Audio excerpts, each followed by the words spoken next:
சீர்காழி அருகே ஆச்சாள்புரத்தில் அமைந்துள்ள சிவலோக தியாகராஜ சுவாமி கோவிலில் தர்மபுரம் ஆதீனம் முன்னிலையில் கும்பாபிஷேகம் நடைபெற்றது. மயிலாடுதுறை மாவட்டம் சீர்காழி அருகே ஆச்சாள்புரம் கிராமத்தில் தர்மபுரம் ஆதீனத்திற்கு சொந்தமான திருவெண்ணீற்றுமையம்மை உடனாகிய சிவலோக தியாகராஜ சுவாமி கோவில் அமைந்துள்ளது. மிகவும் பழமையான தேவார பாடல் பெற்ற இக்கோவிலில்தான் திருஞான சம்பந்தருக்கும் ஸ்தோத்ரி பூர்ணாம்பிகைக்கும் திருக்கல்யாணம் நடைபெற்றது. இக்கோவிலுக்கு கடந்த 2010ஆம் ஆண்டு கும்பாபிஷேகம் நடைபெற்றது.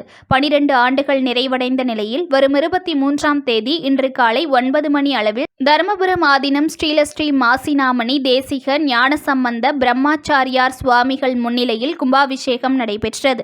இந்த விழாவையொட்டி யாகசாலையிலிருந்து கடம் புறப்பட்டு வேத விருப்பனர்கள் மந்திரங்கள் முழங்க வான வேடிக்கையுடன் ஊர்வலமாக புறப்பட்டு கோபுர கலசத்தில் புனித நீர் ஊற்றப்பட்டு கும்பாபிஷேகம் நடைபெற்றது. தொடர்ந்து சுவாமிகளுக்கு சிறப்பு தீபாராதனை நடைபெற்றது.